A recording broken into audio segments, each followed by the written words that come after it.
안녕하십니까. 오늘부터 수도권 투데이 진행을 맡게 된 유석현입니다. 어제 월요일 아침부터 수도권 지역에 기록적인 폭우가 내렸습니다. 물줄기는 약해졌지만 지금도 비가 내리고 있습니다. 현재까지 비 피해 상황은 없는지, 또 복구는 어떻게 진행이 되고 있는지 잠시 후에 자세히 알아보겠습니다.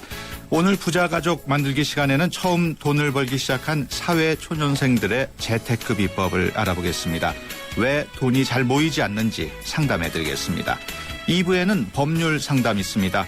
복잡한 법률 문제 있으신 분들은 서울 전화 02-771국에 0945번으로 전화 주시거나 샵 0945로 문자 주시면 됩니다. 짧은 문자 50원, 긴 문자 100원의 이용료가 있습니다. 법무법인 한별의 조상원 변호사가 상담해 드립니다. 7월 23일 화요일 수도권 투데이 시작하겠습니다.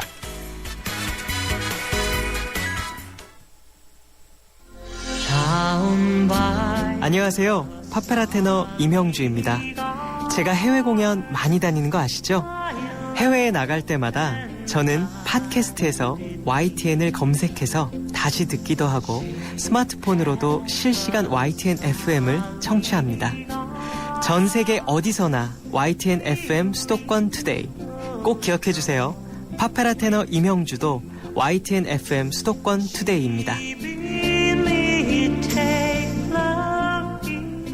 네, 수도권에서 일어나는 크고 작은 일들을 집중적으로 알아보는 투데이 이슈 점검 시간입니다.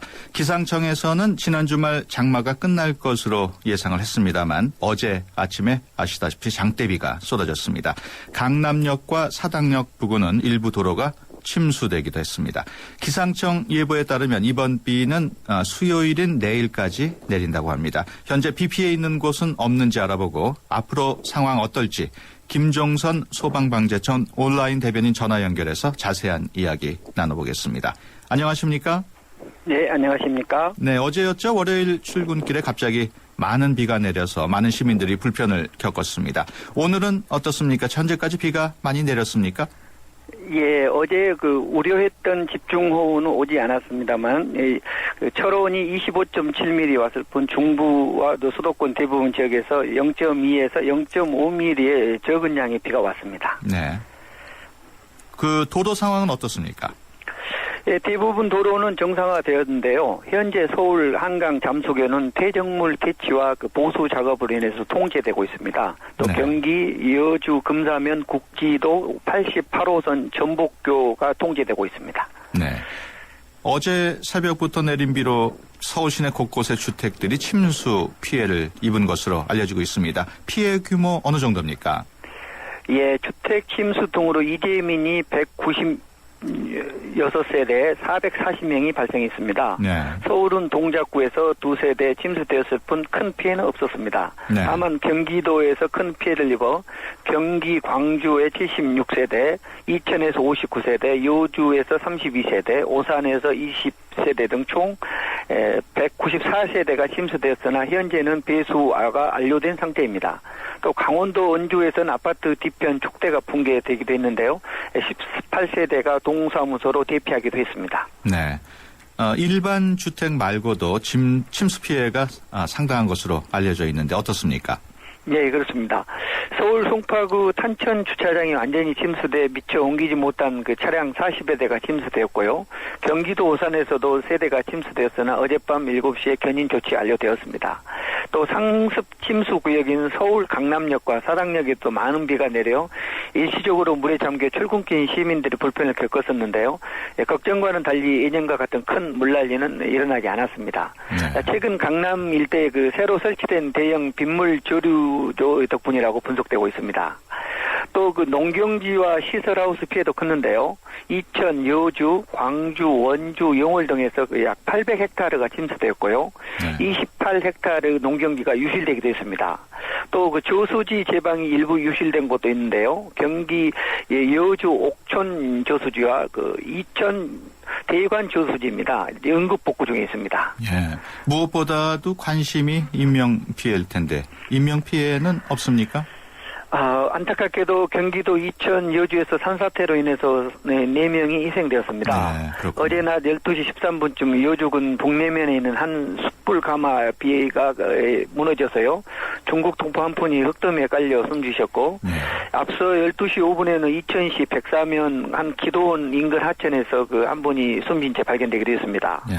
또 오전 10시 35분께 이천시 신둔면 용면리에서는 그 농작물을 살피러 간 분이 또 실종되기도 했다가 숨진 채 발견되기도 했고요. 이천시 강고동에서는 오후 2시 20분께 한 사찰 뒤편 야산에서 흘러내린 흙더미에 또 한 분이 희생되기도 했습니다. 이분들은 지금 그 자연재해로 사망하셨는지 또 안전사고로 사망하셨는지 계속 지금 조사 중에 있습니다. 네. 피해 복구 상황은 잘 이루어지고 있습니까? 예, 그렇습니다. 주택 침수 등으로 발생한 이재민에 대한 구호활동을 실시하여서 구호물자 465세트를 지급 완료했고요. 네. 장비를 총 6,290세대, 그다음에 소방자재 330만 4천 점을 준비하여서 일부 지역에 투입 응급복구를 실시하고 있습니다. 또 네. 대부분 공공시설, 도로시설은 응급복구 완료된 상태이고요. 오늘 또 그 호우 피해 지역에 대한 피해 상황을 점검하고 그 민간군이 협력하여 응급복구에 최선을 다할 계획입니다. 네, 그렇군요. 2년 전에 수해로 큰 피해를 입었던 곤지암천이 또다시 범람 위기에 놓인 것으로 알려졌습니다만은 현재 상황은 어떻습니까? 예, 어제 새벽부터 시간당 80mm가 넘는 폭우가 쏟아지면서 그 범람 위기까지 갔다가 지금은 그 수위가 많이 내려간 상태입니다. 네. 예, 그러나 앞으로 그 집중호우에 대비해서 곤지암천 주변 주민들은 여전히 그 긴장끈을 놓치지 마시고 또 만약에 사태에 대비해서 안전에 각별히 좀 주의 좀 해주셨으면 하겠습니다. 네. 2년 전 수해 때는 우면산 지역도 큰 피해를 입었는데 현재 상황은 어떻습니까? 예, 아직까지 우면산에 대해서 뭐 큰 피해가 없는 것으로 파악되고 있습니다. 네. 하지만 집중호우 시 그 지반이 약화돼 산사태와 붕괴 위험이 많으니 그 각별히 유의하셔야 될 것 같고요. 또 산사태 취약 지역 주민은 비탈면 아래 도로를 피하시고 또 집에 들어가기 전에는 반드시 붕괴 위험이 있는지 없는지를 꼭 살피셔야 되겠습니다. 네. 또 특히 그 산 허리가 무너져 내리거나 나무들이 크게 흔들리면 그 산사태 징후로 보시고 즉시 대피하시고 또 119나 관계기관에 즉시 신고해 주시면 더 큰 피해를 예방할 수 있습니다. 네.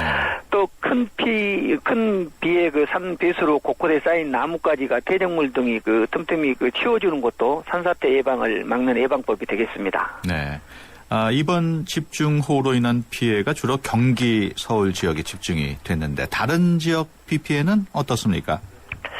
예, 수도권 외에는 뭐 어젯밤 새벽에 예상했던 집중호우가 내리지 않아서 다른 지역에는 큰 피해가 아직까지 뭐 없습니다. 다행이군요. 예. 당장 내일이죠. 내일도 비가 올 것으로 보이는데 얼마나 내리겠습니까? 예, 그 서울을 비롯한 중부지방에서 오늘 오후까지 장마가 소강 상태를 보이겠지만은 네. 그 오늘 밤부터는 내일까지 한두 차례 더 폭우가 내릴 것으로 예보되고 있습니다. 또 그렇군요. 내일까지 수도권과 영서의 최고 150mm 이상, 또 그밖에 강원 동해안, 또 경북 북부, 또 전남북 지역에서도 20에서 70mm 비가 내릴 것으로 전망되고 있습니다. 그래서 이 지역에 계신 주민들은 좀 집 주변 하수구라든가 축대, 담장 등을 사전 점검하시어 안전에 유의하시기 바랍니다. 네. 올 장마가 평년보다 일주일 정도 일찍 시작한 것으로 알려지고 있습니다. 그런데 아직까지도 장마가 계속되고 있습니다. 장마가 아예 끝나는 건 언제인지 궁금하신 분들 많을 텐데 어떻습니까? 예, 내일 또 전국 대부분 지역에 비가 온 뒤 그 목요일부터 일요일까지는 제주도와 남해안에만 장마비가 내릴 것으로 전망되고 있습니다. 네. 또 이후 장마 전선은 다시 북상하면서 그 다음 주 초 사흘 정도 전국에 다시 비를 뿌릴 것으로 기상청은 예보하고 있습니다. 네. 따라서 그 올 장마는 이달 말까지 최대 45일 동안이나 길게 이어지고요. 8월로 넘어가야 끝날 가능성이 크다고 기상청은 전망하고 있습니다. 네, 그렇군요. 이미 최근 내린 비로 인해서 피해 규모가 더 커지지 않을까 우려하는 사람들이 많습니다. 대비는 어떻게 하고 계십니까? 예, 우선 집중호우 예상 지역에 대한 사전 대비적으로 그 하천변 주차 차량을 안전한 곳으로 이동시키도록 조치하였고요. 또 산사태 우려 지역엔 주민을 대피시키고 또 인명피해 우려 지역과 공사장 등 이 재해 취약 지역에도 예찰 점검 활동을 강화하고 있습니다. 네. 특히 그 배수 펌프장이 잘 가동되도록 점검하고 있고요. 무엇보다도 관계기관의 그 안전 대책도 중요합니다만 국민 스스로 각자 그 안전을 본인이 책임진다는 생각으로 집중호우 피해 예방에 최선을 다해 주시면 감사하겠습니다. 네, 오늘 말씀 감사합니다. 김종선 네, 감사합니다. 소방방재천 온라인 대변인이었습니다.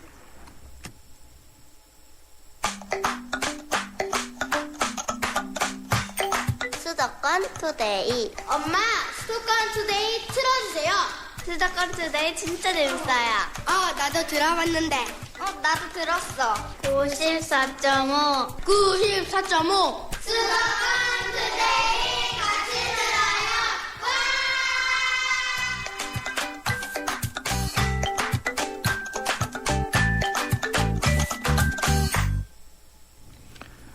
네, 이번 시간은 부자 가족 만들기 시간입니다. 재무와 주식, 세무, 부동산, 은퇴 설계, 상속과 같은 청취자 여러분들의 사연을 토대로 전문가와 상담해 봅니다. 상담 원하시는 분은 샵 0945로 문자 보내주시거나 02-771국에 0945번으로 전화 주셔서 사연과 연락처 남겨주시기 바랍니다. 짧은 문자는 50원, 긴 문자는 100원의 유료 비용이 든다는 점 참고하시고요. 자, 수도권 투데이 청취자 여러분들을 모두 부자로 만들어주실 재무 설계 전문가를 모셨습니다. TNV 어드바이저 광화문지점 김영돈 지점장입니다. 안녕하십니까? 네, 안녕하십니까? 네. 첫 번째 질문부터 말씀드리겠습니다. 저는 28살의 직장 3년차 미혼 여성입니다. 월급여 220만 원 가운데 결혼 자금을 위해서 적립식 펀드에 월 60만 원 정도씩 불입하고 있고 주택 청약 종합 저축에 매월 10만 원씩 저축하고 있으며 변액 보험에도 20만 원씩 불입하고 있습니다. 2년 후쯤에 결혼할 예정인데요. 미분양 아파트도 많아서 청약 통장이 앞으로 필요 없다고 하는데 청약 통장 불입을 계속하는 게 좋을까요?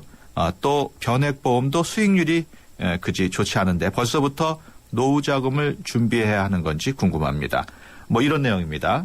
네, 네. 우리나라 미혼 여성들 값비싼 의류비에 화장품까지 이래저래 저축하기 매우 어려운 상황이죠. 네, 그렇습니다. 현재 우리나라 기업들을 좀 보면은요, 그 20, 30대 싱글족들을 위한 마케팅을 상당히 강화하고 있죠. 네. 따라서 소비를 상당히 자극하고 있고요. 또 심지어 빚을 권하는 이런 사회 분위기로 인해서요, 미혼 여성들이 저축을 하기에는 상당히 애로점이 많은 상황입니다. 네. 이런 싱글들을 실제로 상담하다 보면은요, 화려한 문화생활도 또 즐기고 뭐 가끔 지름신도 또 정기적으로 내려와서 씀씀이가 매우 큰 것이 일반적입니다. 네.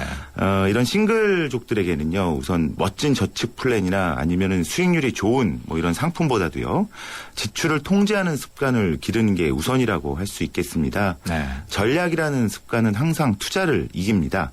월급을 받아서 갚으면 된다는 생각에 소비를 먼저 하고요.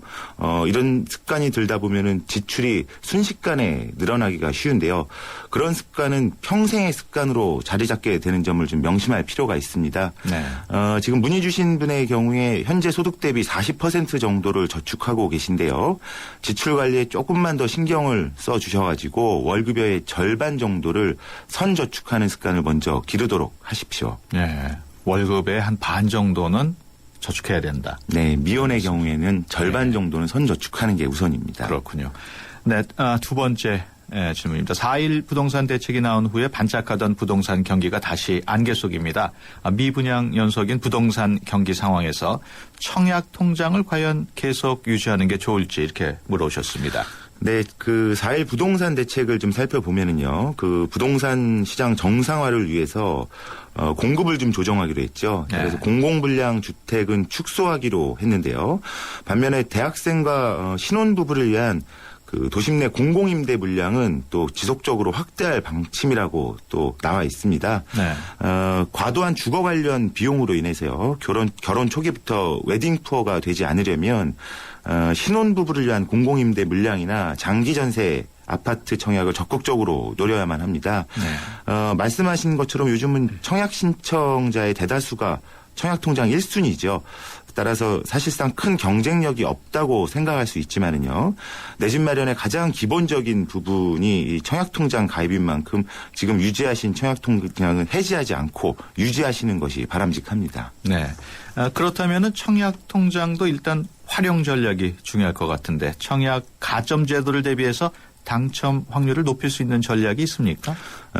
주택 청약 가점제는요, 그 동일 순위 내에 경쟁이 있는 경우에 무주택 기간이나 또 부양 가족 수, 청약통장 가입 기간을 점수화해서 이 점수가 높은 순으로 입주자를 선정하는 제도입니다. 네.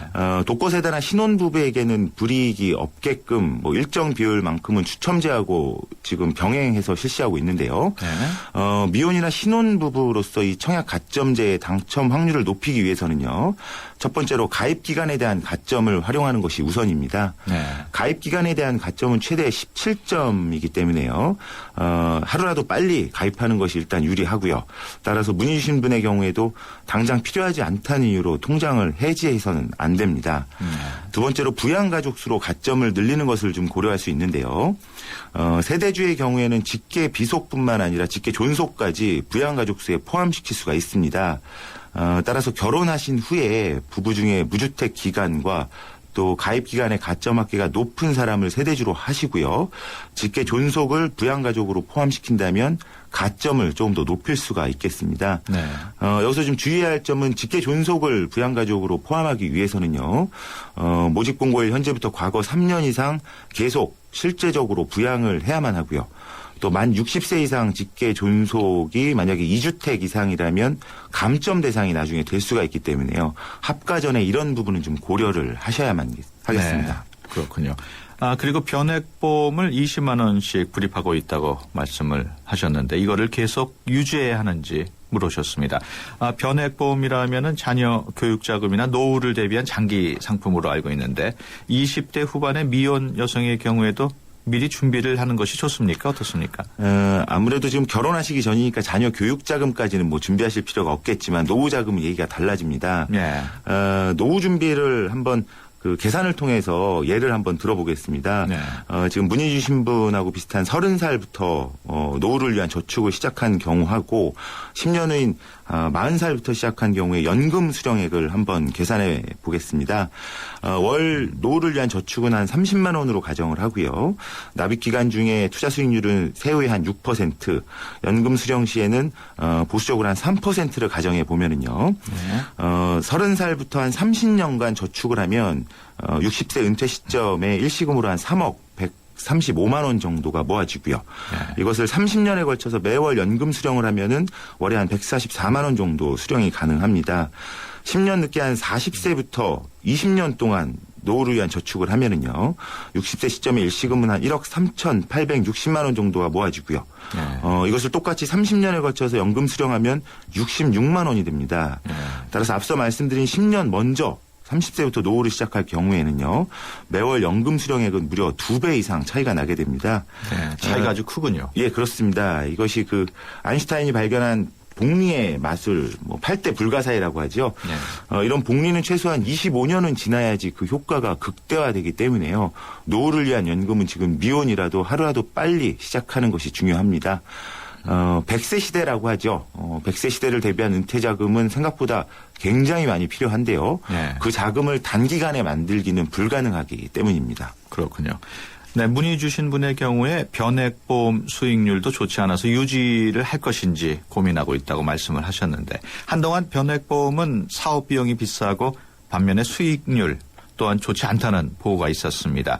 변액보험 수익률 믿고 맡길 수 있겠습니까? 어떻습니까? 네, 그 작년 컨슈머 리포트를 통해서 변액보험이 지금 큰 이슈가 됐었죠. 네. 10년을 투자했는데도 수익률이 얼마 되지 않는다는 게 문제의 발단이었는데요. 네. 이 변액보험은 태생이 초장기 상품입니다. 따라서 5년이나 10년 이 정도의 기간만으로 수익률을 판단해서는 안 되고요. 또 그 보고서는 또 상품 구조나 펀드 유형 또 그 가입자의 투자 시기에 따른 수익률이 많이 달라질 수 있다는 점을 좀 고려하지 않은 그런 계산상 오류가 있던 좀 보고서였습니다. 네. 변액보험은 여러 기능을 한꺼번에 사용할 수 있는 스마트폰처럼요. 좀 복잡한 구조인데요. 이런 저축성 변액보험은 납입보험료의 대부분이 펀드에 투자되는 그런 투자형 보험입니다. 펀드에 투자되기 때문에 원금 손실의 위험은 있지만은요. 네. 기대 수익을 좀 높일 수가 있고 또 보험이기 때문에 약간의 위험에 대한 보장도 추가할 수가 있습니다. 하지만 다른 투자형 상품과 달리 초기에 지금 사업비가 많이 책정돼 있어서요. 중도 해지할 경우에는 원금 손실이 큰 게 단점입니다. 예. 하지만 10년 이상 유지할 경우에는 비과세 혜택과 또 종신연금 전환이라는 혜택을 볼 수가 있고요. 일반적인 펀드와 마찬가지로 국내 주식이나 뭐 해외 주식 또 채권 등의 다양한 펀드를 선택할 수 있고 또 이 펀드 간의 이동이 자유로운 것이 장점입니다. 예. 생명보험협회 공시자료를 좀 참조해 보시면은요. 변액보험은 우리나라 2003년에 처음 도입이 됐는데요. 그 사이에 뭐 서브프라임도 있었고요. 얼마 전에 유럽 국가 채무 뭐 이런 문제도 있는 상황에서도 일정 기간 이상이 된 펀드들은 시장 금리보다도 한 2에서 3% 정도 높은 양호한 투자 수익률을 보이고 있습니다. 네. 앞으로 비과세 상품에 대한 축소도 계속 논의되고 있는 만큼요. 단기적인 2에서 3년 정도의 수익률로 해약 여부를 판단하지 마시고요. 개인연금 확보 차원에서 지금의 그 변액보험을 유지하는 것이 좀 바람직해 보입니다. 네, 그렇군요. 끝으로 미혼 싱글의 경우 혼자다 보니까 보장성 보험에 더 신경을 써야 될 것 같은데 그 내용이 빠져 있습니다. 보험 상품도 참 많은데 문의 주신 분의 경우 어떤 보험을 가입하는 게 좋을까요?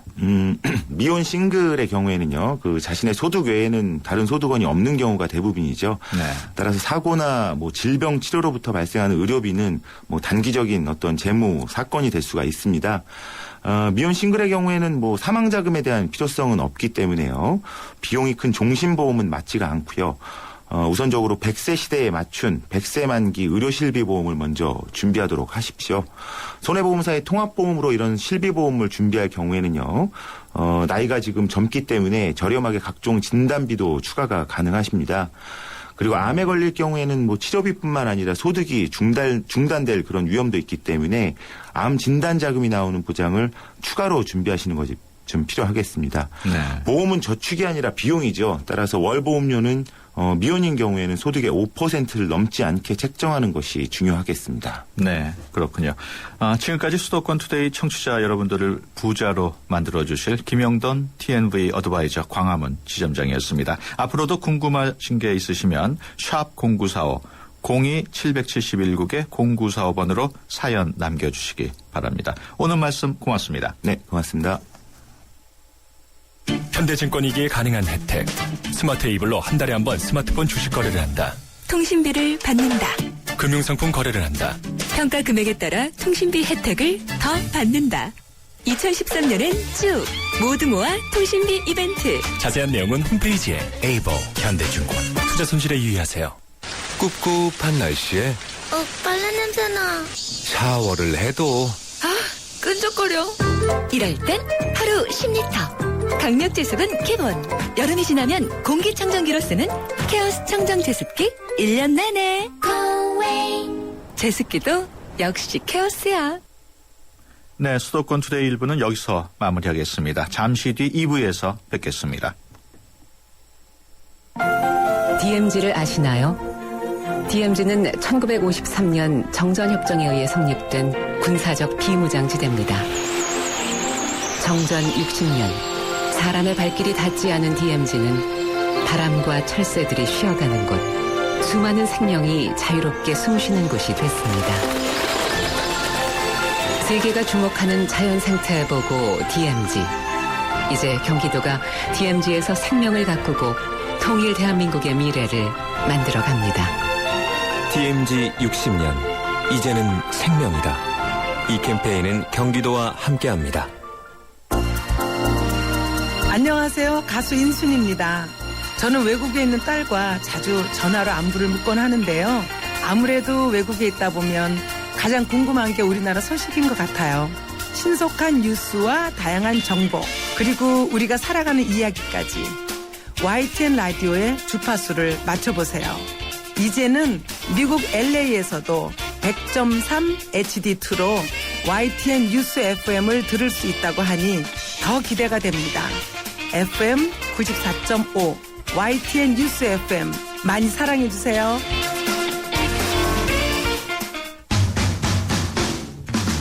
어제보다 더 아름답고 힘찬 오늘을 살아봐요. 그때와 함께 지금 열어가는 수도권 투데이. 네, 수도권 투데이 2부 문을 열겠습니다. 2부에는 생활법률 상담실이 마련되어 있습니다.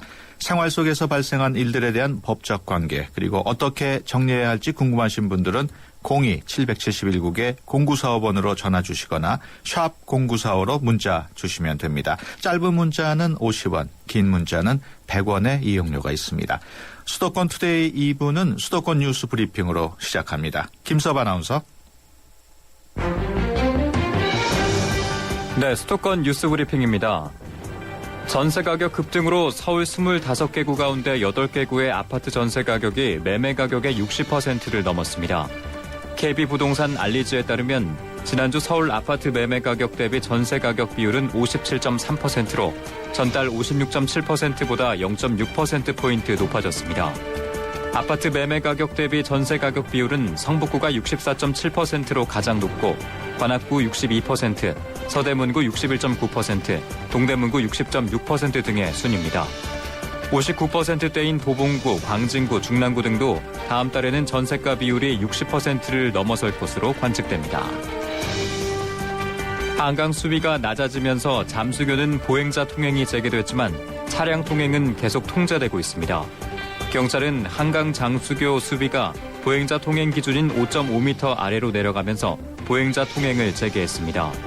하지만 차량 통행은 도로 정비 작업으로 여전히 통제되고 있으며 오늘 오전 중에 재개되기는 어려울 것으로 전망됩니다. 어제부터 중부지방을 중심으로 내린 집중호우로 지금까지 4명이 숨지고 이재민 440명이 발생했습니다. 중앙재난안전대책본부 자료를 보면 어제 오전 12시쯤 경기도 이천시 백사면에서 61살 김모 씨가 무너진 토사에 휩쓸려 숨지는 등 지금까지 이천과 여주에서 4명이 숨졌습니다. 이 밖에 침수 차량은 43대, 농경지와 시설물 침수는 800헥타르로 집계됐습니다. 서울대가 오는 2017학년도 입시를 치를 학생들은 고등학교에서 사회와 과학을 통틀어 7과목을 이수하도록 했습니다. 서울대 입학본부는 현재 중학교 3학년 학생이 대학에 진학하는 2017학년도부터 입시에 적용할 고등학교 교과 이수 기준을 발표했습니다. 이에 따라 현행 교과 이수 기준과 비교하면 서울대 입학을 원하는 문과생은 과학 과목을, 이과생은 사회 과목을 더 들어야 합니다. 지금까지 수도권 뉴스 브리핑이었습니다.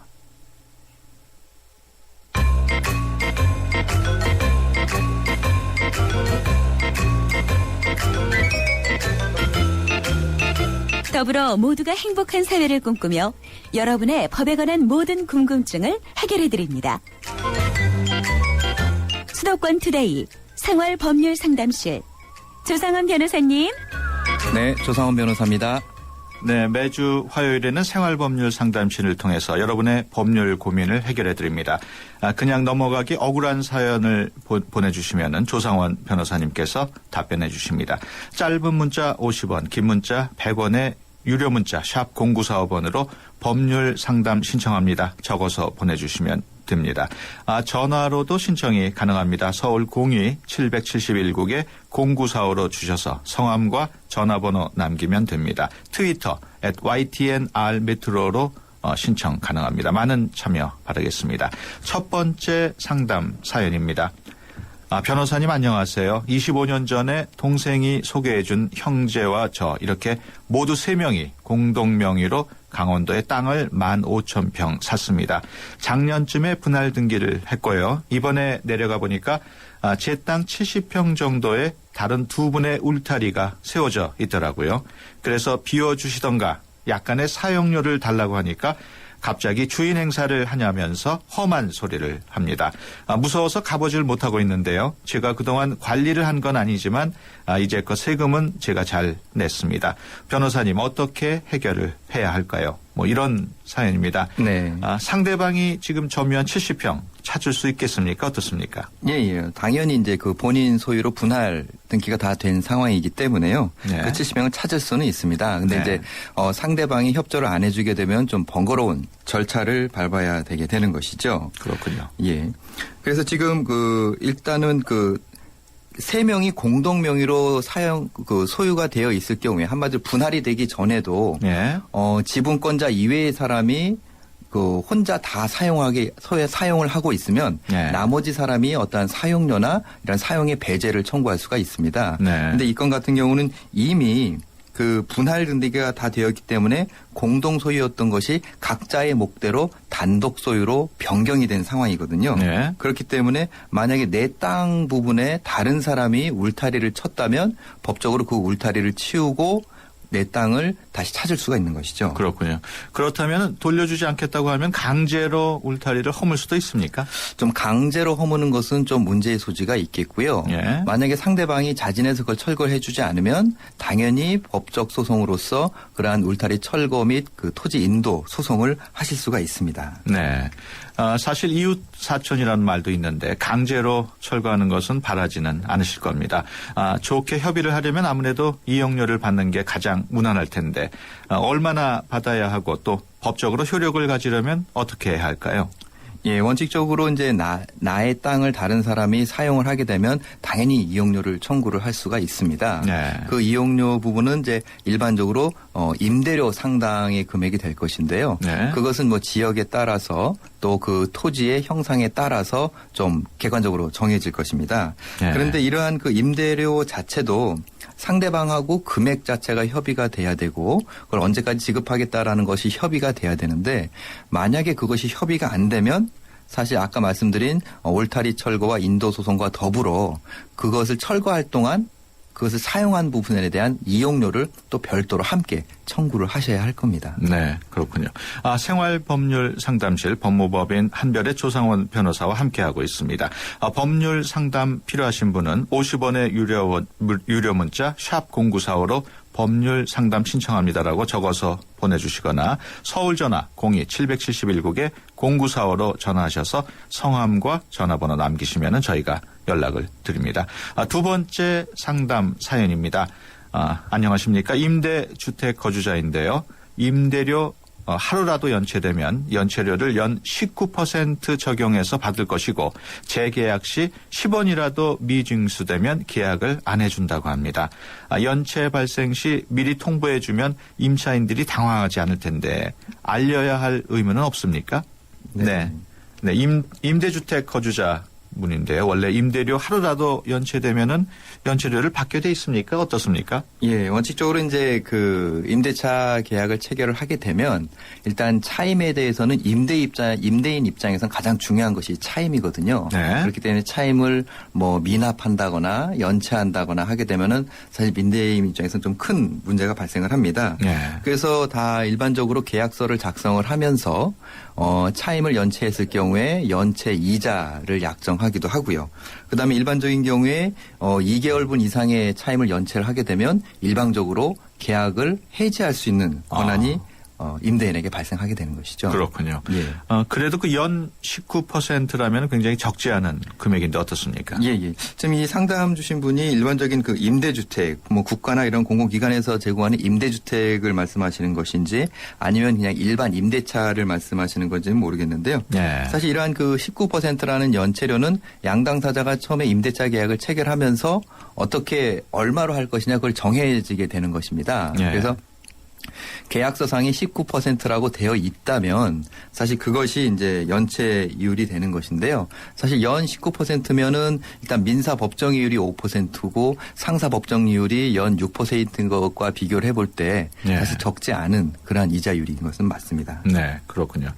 그 연체 사실을 고지해야 할 의무는 없습니까? 어떻습니까? 예, 임대인 측에서 사실 그 연체 사실을 특별히 고지를 해야 된다 하는 그런 의무는 없습니다. 예. 왜냐하면 임대료라는 것은 매월 같은 날 같은 금액을 특정 해서 이제 지급을 하는 것이기 때문에 예. 임차인 입장에서 당연히 그것은 이제 알고 그것을 체크해서 좀 지켜야 되는 부분이거든요. 예. 그렇기 때문에 임대인이 그것을 고지하지 않았다고 해서 연체료가 발생을 안 한다거나 아니면은 뭐 그런 뭐 그 납부 의무가 면제된다거나 예. 사실 그런 것은 없습니다. 그렇군요.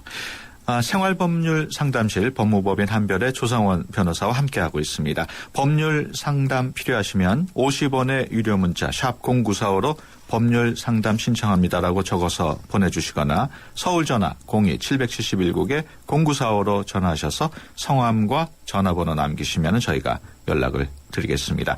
계속해서 세 번째 사연입니다. 저는 올해 61세입니다. 어머님은 82세고요. 저희 집 명의가 어머니와 저 공동으로 돼 있습니다. 만약에 어머님이 돌아가셨을 경우에 제가 권리 행사를 할 수 있는지요? 또 할 수 있다면 절반만 할 수 있는 건지요? 저는 6남매 가운데 장남입니다. 뭐 이런 내용입니다. 네. 아들하고 어머님의 명의가 공동으로 갖고 있는 명인데 이럴 경우에 어머님이 돌아가시고 나면 아들에게 상속이 되는 겁니까? 어떻습니까? 예. 지금 이제 공동 명의로 되어 있다고 하는 것은요. 그러니까 여러분들이 좀 간단하게 생각하시면 집을 공동 명의로 가지고 있다라는 것은 간단하게 생각하시면은 그 집을 한마디로 반을 나눠서 이쪽 절반은 내가 나머지 절반은 어머님이 소유를 한다고 생각하시면 됩니다.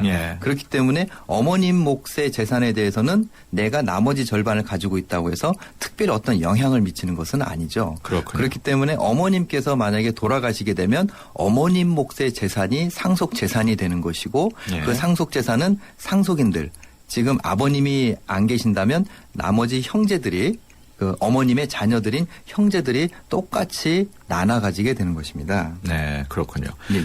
문의해 주신 분이 6남매 가운데 장남이라고 하셨는데 보통 상속에 있어서는 장남이 좀 유리하지 않습니까? 어떻습니까? 예, 정남이 아주 오랜 과거의 경우에 있어서는 막 그 장남이 단독 상속을 하기도 하고 했었는데요. 근데 그 뒤로 이제 민법이 개정이 되면서 장남의 상속분이 조금씩 다 변천이 돼 왔습니다. 그래서 이제 그 91년도 이후로는 사실 장남이나 아니면은 뭐 딸이나 또 결혼한 딸이나 출가한 딸이나 출가하지 않은 딸이나 상관없이 자녀들인 경우에는 똑같은 비율로 상속을 받게 됩니다. 그렇기 때문에 지금 이분이 그 장남이라고 하셔도 특별한 사정이 없는 한 다른 형제분들과 똑같은 비율로 나눠받게 되는 것입니다. 네. 이분의 경우에 집을 온전히 받고 싶다면 어떻게 해야 할까요? 그거는 본인의 의지로는 되는 것은 아니고요. 어머님께서 생전에 장남이 나를 부양하고 애를 많이 썼기 때문에 유언을 통해서 내 이 재산은 장남에게 주겠다라고 하신다면 그러면 이것을 취득을 하실 수는 있고요. 그러니까 어머님의 유언이 아니라면 본인의 의지로 이걸 취득하는 것은 좀 어렵습니다. 그렇군요. 법무법인 한별의 조상원 변호사와 생활법률상담실 진행하고 있습니다. 법률상담 원하시는 분은 휴대전화 문자메시지 샵 0945번 50원 유료 문자로 보내주시면 되겠습니다. 여기서 잠깐 투데이 컬처 팁 듣고 계속 상담 이어가겠습니다.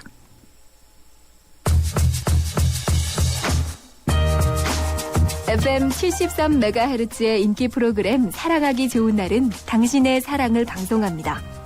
프로그램을 만드는 김순정 PD는 쌈딱의 술고래로 유명한데요.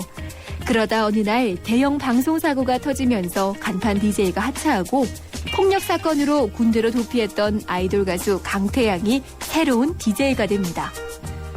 두 사람의 불같은 성미가 불꽃 튀는 방송을 만들어내고 사랑하기 좋은 날은 싸움하기 좋은 날이 되어가는데요. 어느 날 새로운 코너에서 바람난 첫사랑을 찾아달라는 가슴 절절한 이야기가 소개됩니다. 두 사람은 모처럼 합심해서 그를 찾기 시작하는데요. 과연 그들은 싸움 말고 사랑하기 좋은 방송을 만들어갈 수 있을까요? 뮤지컬 온에어 투데이 컬처 팁이었습니다.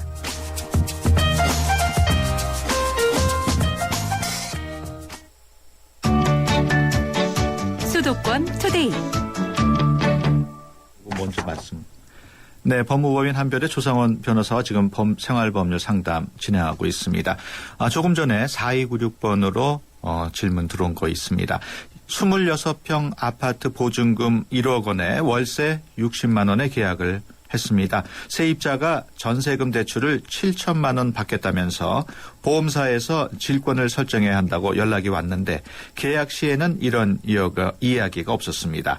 어떻게 해야 되겠습니까? 그리고 질권이라는 게 무엇인지요? 이런 내용이 지금 와 있습니다. 예. 최근에는 이제 임차인들이 보증금을 내고 생활을 하면서 급히 자금이 필요할 때 그 보증금을 담보로 어떤 금융권에서 대출을 받는 경우가 많습니다. 네. 이런 경우에 그 은행이나 어떤 금융권에서는 이 대출한 것에 대한 담보조로서 그 보증금의 어떠한 우선 권리를 설정을 하게 되는 것인데요.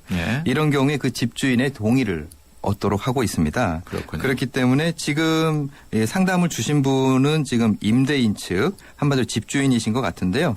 이것은 뭐 강제적인 것은 아닙니다. 그렇기 때문에 임대인이 이것을 거절하게 되면은 뭐 거절하실 수가 있는 거고요. 만약에 동의를 해 주시게 되면 세입자는 대출을 받으실 수가 있습니다.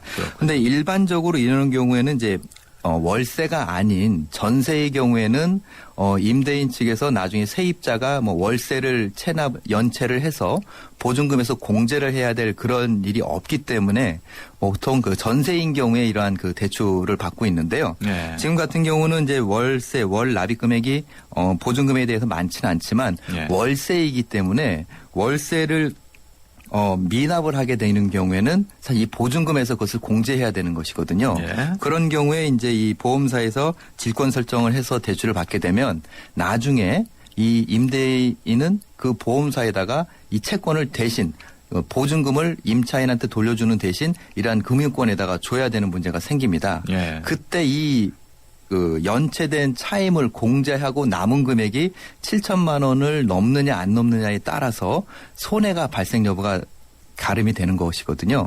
그렇기 때문에 그 부분에 대해서는 지금 상담 주신 분께서 잘 판단을 해 보셔서 이것은 해 주셔도 되고 안 해 주셔도 되는 것입니다. 어떤 의무가 있는 것은 아닙니다. 네, 그렇군요. 생활법률 상담실 법률 상담 필요하신 분은 법에 대해서 궁금한 부분에 있으신 분들은 50원의 유료 문자 샵 0945번으로 법률 상담 신청합니다. 적어서 보내주시기 바랍니다. 간단한 사연과 함께 보내셔도 되는데요. 긴 문자는 100원의 정보 이용료가 있습니다. 전화로도 신청이 가능합니다. 서울 02-771국에 0945로 주셔서 성함과 전화번호 남기시면 됩니다. 계속해서 네 번째 사연입니다. 2년 전에 2억 2천만 원의 집을 샀습니다. 부동산의 수수료를 88만 원 냈고요. 전 집주인은 내야 할 88만 원을 못 내겠다고 하더군요. 부동산에서는 집을 사려면 88만 원을 2번 내서 사야 한다고 했습니다. 아니면 집주인이 집을 팔지 않겠다고요. 결국 당시에 제가 전 집주인 몫까지 수수료의 2배를 부동산에 내고 집을 샀습니다. 2년이 지난 지금까지 자꾸 생각이 납니다. 법적으로 이게 가능한 겁니까? 88만 원을 돌려받을 방법은 없을까요? 네, 이런 사연인데. 네, 부동산 계약을 하는 과정에서 문제가 있었던 것 같습니다. 어떻습니까? 이분이 상대방 중개료까지 내는 게 맞습니까? 원칙적으로 그 중개 수수료라는 것은 이제 매매 같은 경우에는 이제 매도인 쪽과 매수인 쪽이 각자의 몫을 부담을 하는 것인데요. 그러니까 원칙적으로는 상대방 것을 내줄 의무는 없는 것이죠. 그렇죠. 그런데 지금 이 상담자분께서 당시에 이러한 상황이었다라는 것은 만약에 매도인 측의 88만 원을 부담을 끝까지 원치 않으셨다면 사실 이 부동산 매매를 성사를 안 시키시면 되는 거였습니다. 그런데 그 당시에 그거를 감수하고라도 이것을 하는 것이 낫다라고 하는 것은 매수인 진이 직접 판단을 한 것이죠. 결국 어떻게 보면 집값이 2억 2천만 원이 아니라 2억 2,088만 원에 이 집을 사셨다라고 생각을 하시면 되는 거죠. 그렇군요. 그렇기 때문에 원칙적으로 상대방의 중개료를 부담할 의무는 없지만 이후에 서로 협의가 돼서 그것을 부담하고 내가 사는 걸로 됐다면 사실 그것도 유효합니다. 그렇기 때문에 이제 와서 사실 그것을 어떠한 반환을 요청하기는 좀 어려울 것 같습니다. 그러면 돈을 돌려받기는 어렵겠네요. 그렇죠. 네. 그러니까 벌써 2년이나 지난 일인데 소멸시효라는 거는 없습니까? 어떻습니까? 일반적으로 이제 소멸시효라는 것은 내가 어떠한 권리가 있을 때 그 권리를 행사하는 기간이라고 보시면 되는데요. 이 건 같은 경우는 특별히 이 매수인 입장에서 그것을 돌려달라고 할 사실 근거 자체가 조금 인정되기 어렵기 때문에 소매시효 자체는 좀 문제가 안 될 것 같습니다. 그렇군요. 계속해서 5번째 사연 보겠습니다. 1725번인데요. 친정 엄마가 단독주택을 소유하고 계신데 동생들이 얹혀서 살고 있습니다. 동거인으로 하면 엄마가 여러 복지 혜택을 못 본다고 하네요. 세대주로 들어가려고 하는데 한 집에 세대주가 많아도 괜찮습니까? 어떻습니까? 이런 내용. 예, 일반적으로 단독주택인 경우에는 가능합니다. 네. 아파트나 연립, 빌라 이런 한 세대가 거주하는 것으로 예정이 되어 있는 집에서는 어렵지만 네. 단독주택인 경우에는 세대를 분가를 해서 세대주를 별도로 세울 수가 있는데요. 네. 지금 말씀하신 분이 동거인이라는 게 한마디로 그냥 같이 산다는 의미로 말씀하신 것인지 네. 아니면 지금 주민등록상 동거인으로 되어 있다라는 것인지 모르겠는데요. 네. 일반적으로 동거인이라는 것은 가족이 아닌 사람을 말합니다. 예. 근데 만약에 가족이라면 이제 분가를 하시고 별도의 절차를 밟으셔야 되는데 동사무소에 한번 문의를 해 보시는 것이 좋을 것 같습니다. 예, 알겠습니다. 생활법률 상담실 법무법인 한별의 조상원 변호사와 함께했습니다. 고맙습니다. 네, 고맙습니다. 네, 앞으로 LTE의 세상 충분히 빠르다고 합니다. 충분하다는 것은 그 이상을 만나지 못했기 때문. 그래서 시작합니다. 2배 더 빠르고 2배 더 즐거운 새로운 세상. SK텔레콤은 이것을 LTE라 부릅니다. 아무나 가질 수 없는 속도. LTE. SK텔레콤. LTE로 영화 보고 데이터 받고 쇼핑하고 데이터 받고 길 찾아가고 데이터 받고 백업하고 데이터 받고 유플러스에서 데이터를 받자. 7월에는 데이터를 쓰고 최대 5기가를 도려받는 신기념 유플러스 LTE 데이터백 프로모션. 자세한 사항은 홈페이지 참조. 유플러스. 코웨이 정수기를 렌탈하면 관리해주는 사람. 코디. 매트리스를 렌탈하면 관리해주는 사람. 매트리스도 렌탈해? 코웨이 매트리스 케어 렌탈. 새 매트리스 부담 없이 렌탈하고 4개월에 한 번 클린 케어. 매트리스 이제 사지 말고 렌탈하세요. 코웨이. 네, 수도권 투데이 오늘 여기서 마치겠습니다. 지금까지 프로듀서 박준범, 기술감독 김동철, 구성작가 최유미, 진행의 유석현이었습니다. 함께해 주신 여러분 고맙습니다.